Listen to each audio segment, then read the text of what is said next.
And we're back. I'm Alec Dinkoff, voice actor, voice talent, here with creator and founder of Open Source Workplace, Steve Todd. Hey, Steve, how you doing?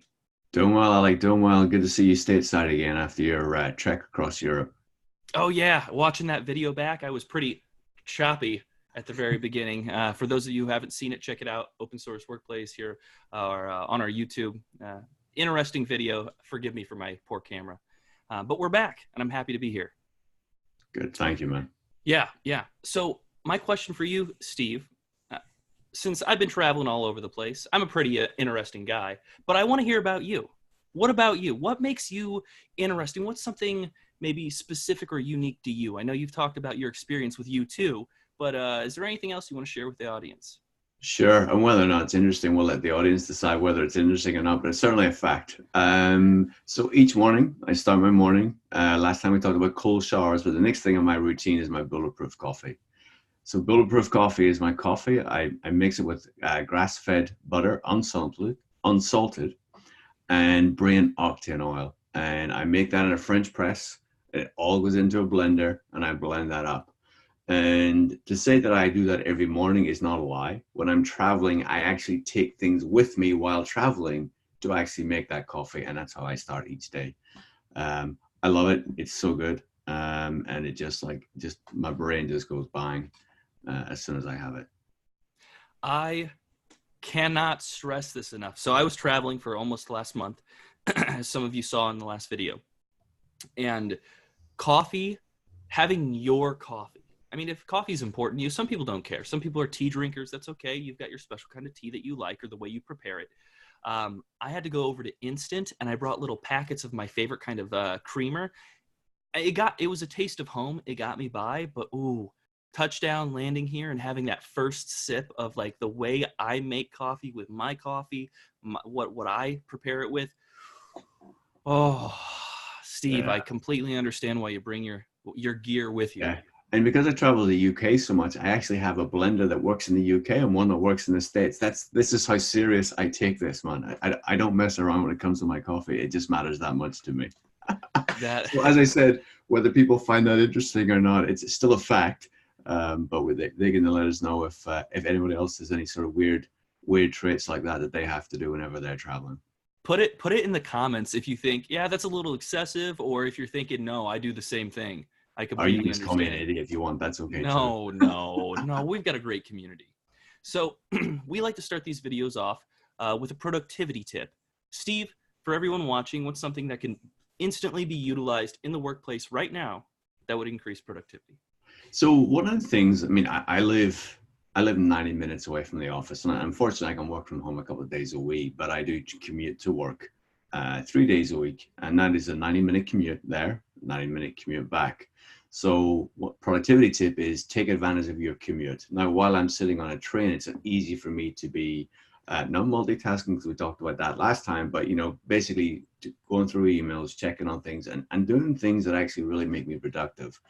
Um, and one of the key things that I do that I just love is audiobooks. They just help me focus and they're easy to do while I'm on the train. And obviously, if folks are driving, it allows them to sort of keep up with and sort of utilizing that time to make themselves more productive and sort of program the mind. I find when I do that, the moment I go into the office, I'm ready to go. I find that a really useful tip. So take advantage of your commute to and from work is the tip for today. Sure. Whether you're on a train or in a car, audiobooks would work. And don't forget podcasts. And if you're thinking, oh man, I just wish I had a podcast for me, Open Sourced Workplace has one. Our link is in the description, so check it out. Speaking of that podcast, we have an article out that's there in audio form. It's called The Power of Color in the Workplace. Pretty good. Pretty good. Check it out on your commute to work. It starts off with talking about color, how it affects, deals with people, and how it can promote, create, or really hinder productivity or mental state in the workplace. Steve, how does color impact the workplace? Color plays a huge role. And, whether you know it or realize it consciously or subconsciously, if you walk into a room that is bright red or orange, eventually you will be more energized. It's just shown that that's the case. If you walk into a room that is gray, that is dark, you just naturally get tired and you get dull. And it's not that one's better than the other, but it's the fact that it shifts your mind, it shifts your mentality, it shifts your energy. And that's what color can play in the workplace. So it's really important to understand color, understand how it actually applies to the function and task that actually has been created in that work environment to ensure you're optimizing color for the right mood that you're trying to create in that environment. All right. So if color can promote, energy or a certain mental state, then how does saturation of said colors affect mental state? So not just red, but like light red or dark red. No, and it does. It absolutely shifts. If you and the way the sort of you think of a spectrum, the more glossier and bright and vibrant that color is, then the more it's going to sort of impact you. And then you go all the way down to where it's more of a pastel shade of red or orange. It has a different mental approach and a different mental impact on your brain. And again, it's also you can accent a wall with various colors. Again, that changes the mental state that you're trying to create. And ultimately, obviously, what we're trying to do is eventually get to the point where we're finding the right color, the right balance, saturation, the accents.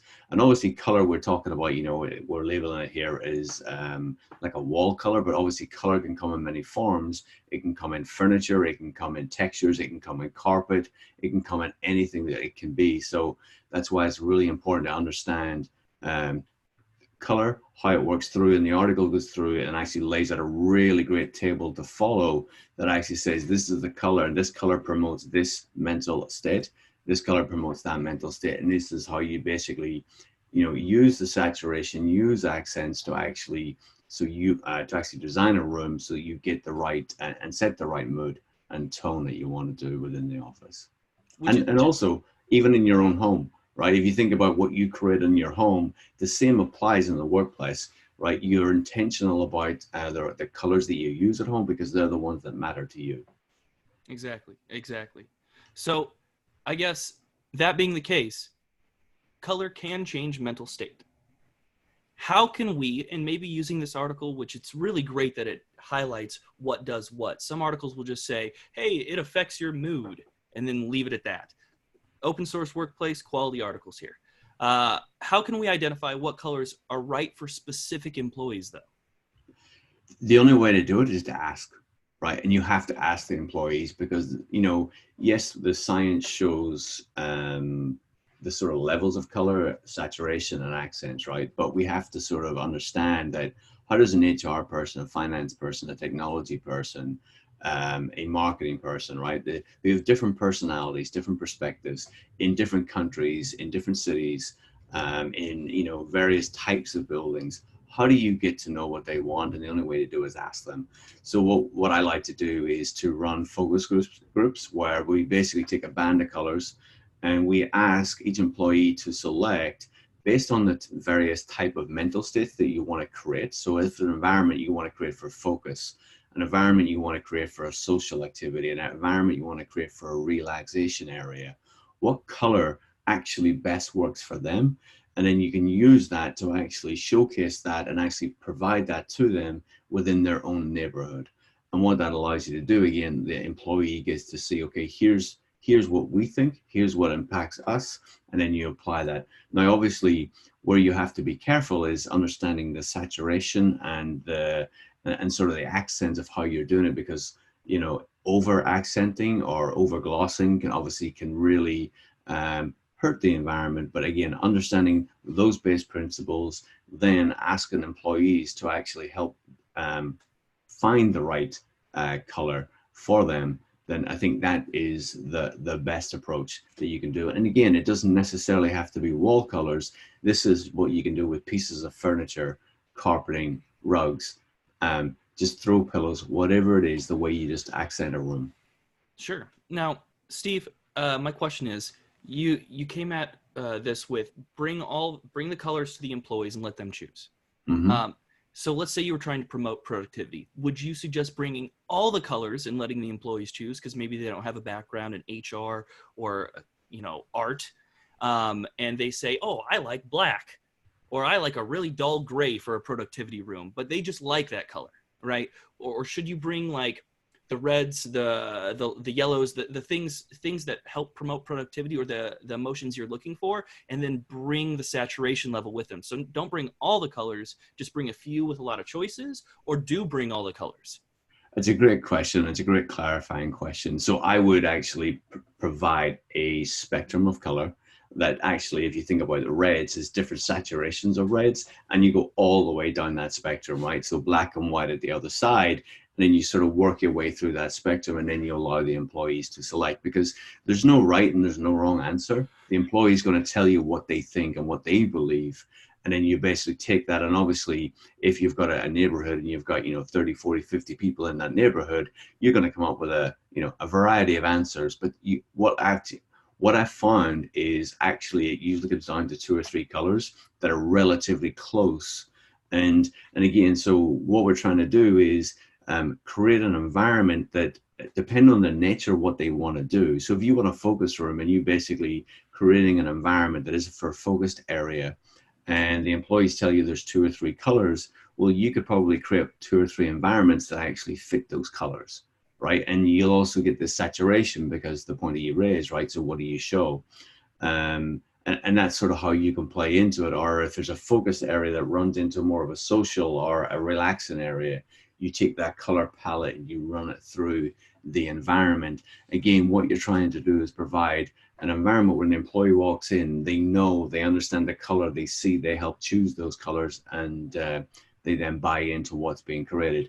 Now, you may actually roll this out, and then 6 months later you do a survey and they go, well, actually that was the wrong color, and that's okay, right? And those are the little things that you kind of change very quickly and relatively inexpensively. But it's a great question. Thank you for asking. Mm-hmm. And as we all know, employees that feel like they have an input or have a say and are heard produce better results, regardless of color. That's just proven.